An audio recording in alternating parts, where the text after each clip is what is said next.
Na onya ne chomona nenye mega subometila o nyoji mega govodengu nyemeti be majagodengu amenu bevene nongona na tola na topodengu nyene manyape wo maula libaba. Reçois l'adoration, tu es le roi de gloire, notre victoire. Digne es-tu, Seigneur, Emmanuel. Reçois l'adoration, tu es le roi de gloire, notre victoire. Digne es-tu, Seigneur, Emmanuel. Reçois l'adoration, tu es le roi de gloire, notre victoire. Digne es-tu, Seigneur, Emmanuel. Reçois l'adoration, tu es le roi de gloire, notre victoire. Digne es-tu, Seigneur, Emmanuel, Emmanuel.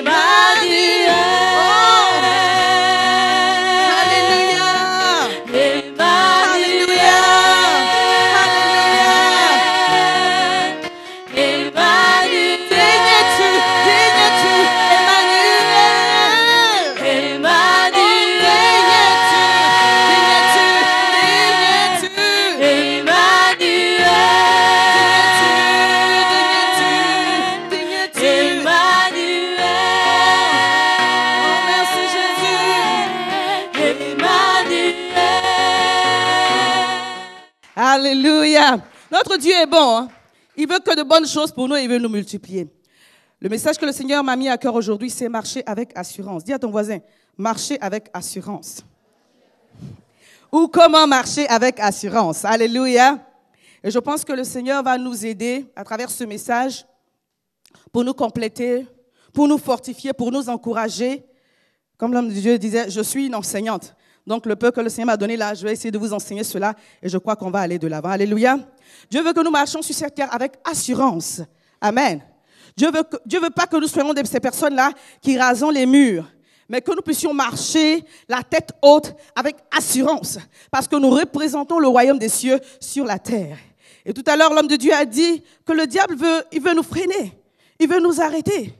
Et donc, il y a une manière de marcher. Une attitude à avoir qui va le bloquer et qui va l'empêcher de pouvoir nous nuire dans notre avancée. Amen. Père, nous te bénissons pour ta parole qui est esprit et vie. Nous te bénissons pour ta parole que tu as d'avance disposée avant que nous soyons là, Seigneur, aujourd'hui. Et je prie, Seigneur, que cette parole que tu as mis à mon cœur, Père, mon Dieu, mon roi, vienne pour nous fortifier, vienne pour donner un regain d'espoir, un regain de dynamisme, un regain de force à quelqu'un ce soir. Et que nous sortions tous ragaillardis, fortifiés par ta parole qui est esprit et vie, Seigneur. Par ta parole qui est source de consolation. Par ta parole qui va nous faire triompher. Qu'en toutes choses, Seigneur, nous puissions recevoir ce dont nous avons besoin et repartir fortifiés au nom de Jésus. Et quelqu'un dit Amen. Alléluia. Notre texte de base, c'est dans Proverbe 28, le verset 1. Proverbe 28, le verset 1 dit « Le méchant fuit sans qu'on le poursuive, sans qu'on ne le poursuive, mais le juste a de l'assurance comme un jeune lion. » Alléluia. Le méchant fuit sans qu'on ne le poursuive, mais le juste a de l'assurance comme un jeune lion.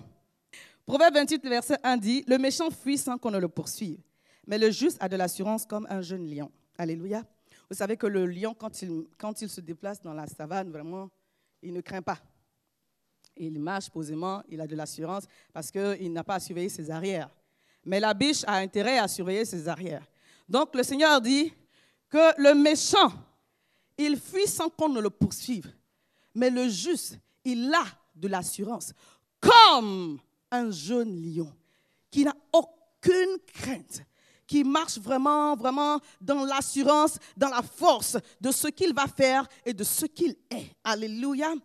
On peut considérer que l'assurance est la foi, mais l'assurance n'est pas la foi. Amen. L'assurance est le commencement de la foi.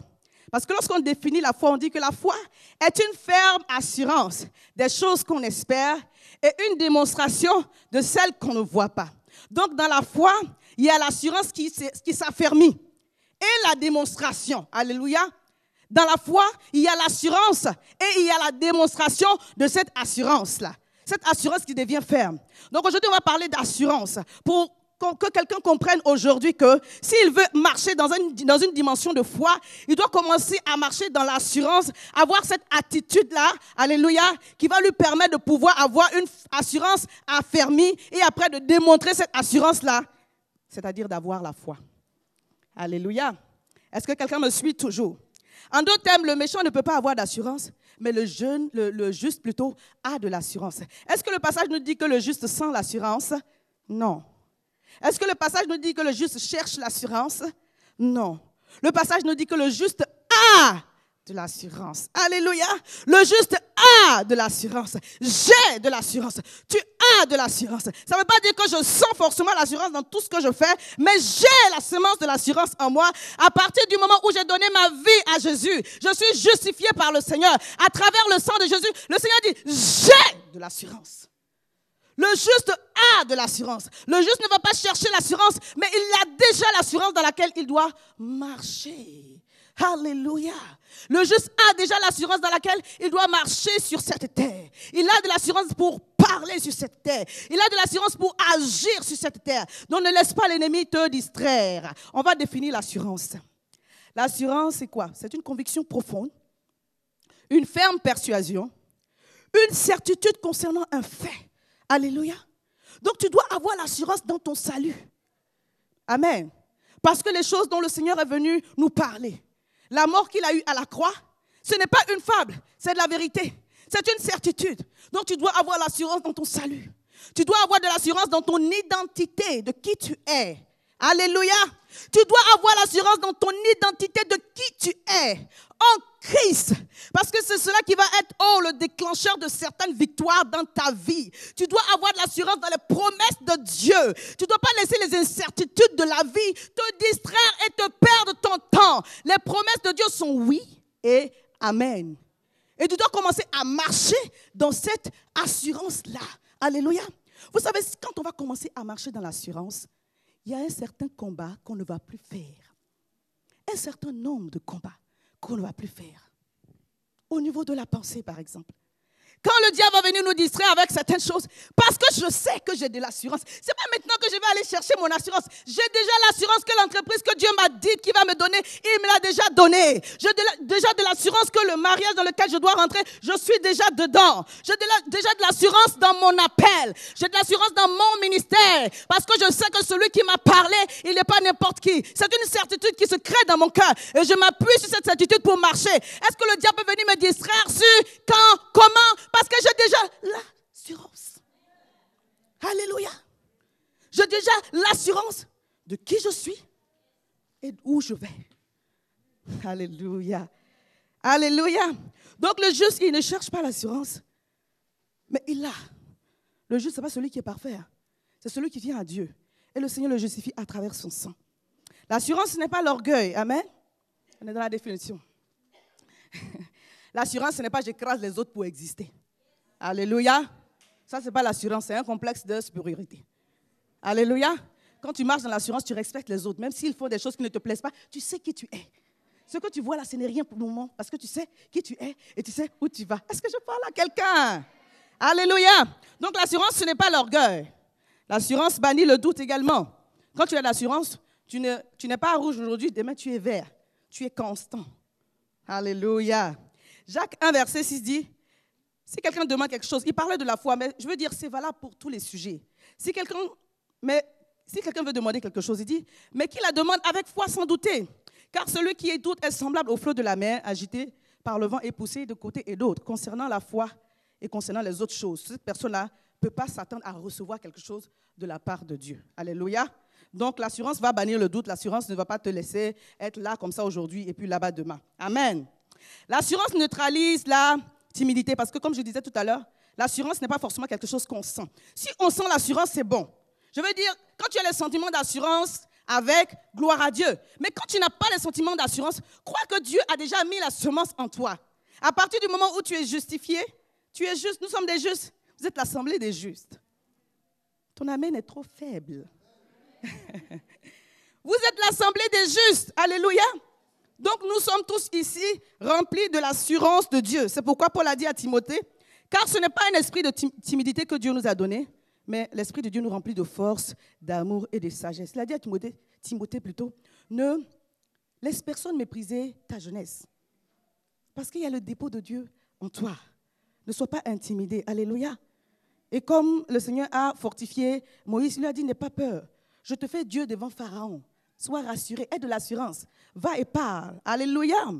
Va et parle. Et ne laisse pas les choses autour de toi te distraire. Marche dans ton assurance. Manifeste cette assurance que j'ai déjà mis en vous. Il y a quelque chose de très important sur lequel j'aimerais qu'on s'attarde un peu avant de continuer. Il est très important de comprendre que dans les circonstances et dans la vie, dès que nous avons perdu l'assurance par rapport à une chose que Dieu nous a dite, par rapport à quelque chose que Dieu veut faire, on a perdu le combat. On a cédé une parcelle du combat, une grande partie du combat au diable. Si l'homme de Dieu perd l'assurance par rapport au ministère, on a donné le ministère à Satan. Est-ce que vous comprenez ce que je suis en train de dire? Si vous perdez l'assurance par rapport à votre mariage, vous avez livré votre mariage entre les mains du diable. Si vous perdez l'assurance par rapport à votre destinée, écoutez-moi bien, ce n'est pas de sentir, mais c'est de savoir que Dieu a dit et qu'il va faire. La parole de Dieu est remplie de certitude. La parole de Dieu, ce ne sont pas des fables. C'est la vérité. C'est pourquoi le Seigneur dit, appuie-toi sur moi. À partir du moment où vous perdez l'assurance, parce que les circonstances ne sont pas comme vous voulez, par rapport à quelque chose que Dieu vous a donné ou dit, vous avez perdu le combat devant le diable. Vous avez cédé à Satan. Est-ce que quelqu'un comprend pourquoi Dieu lui dit, tu as de l'assurance, donc marche dans cette assurance? Parce qu'il y a des choses autour de toi qui vont vouloir te déstabiliser. Maintenant, reçois la révélation de l'assurance de Dieu en toi et déplace-toi avec cette assurance-là. Alléluia. Marche avec cette assurance. Agis avec cette assurance. Parle avec cette assurance-là. Que tu la sentes ou non, tu l'as. Est-ce que quelqu'un peut saisir aujourd'hui les choses que le Seigneur a déjà déclarées? Alléluia. Et considérer que ça lui appartient. Il n'y a aucun doute possible concernant les promesses de Dieu pour votre vie. Qu'est-ce que Dieu a dit? Qu'est-ce que Dieu a dit? Qu'il a formé pour nous des projets de paix et non de malheur, pour que nous ayons un avenir et de l'espérance. Et de l'espérance. Et de l'espérance. Donc sois assuré de l'avenir que Dieu a planifié pour toi. Même si tu vois des choses, ne te laisse pas troubler par cela. Oh, est-ce que quelqu'un m'entend? Même si tu entends des choses, ne te laisse pas troubler par cela. Cela est très important. Ça prend de l'assurance, par exemple, pour aller prier pour un malade. Alléluia. Avant de prier pour un malade, il faut que tu dégages un peu d'assurance de toi-même, de savoir que l'assurance est là maintenant. Je vais essayer de... Alléluia. Même pour parler de Jésus à quelqu'un, ça prend de l'assurance. Donc nous devons exercer cette assurance-là parce qu'elle est là. Quelqu'un va essayer d'hésiter. Combien de fois d'abord, notre sœur a rendu le témoignage, mais moi aussi même j'ai des témoignages comme ça où vraiment, des fois avant de parler à quelqu'un, tu hésites parce que tu n'es pas très rassuré. Tu as l'assurance en toi. Ouvre la bouche et parle. Le reste appartient au Saint-Esprit. Alléluia. Alléluia. Nyoti mega govodeu, nyemeti pe majagodeu, amelu bebe ne nongona.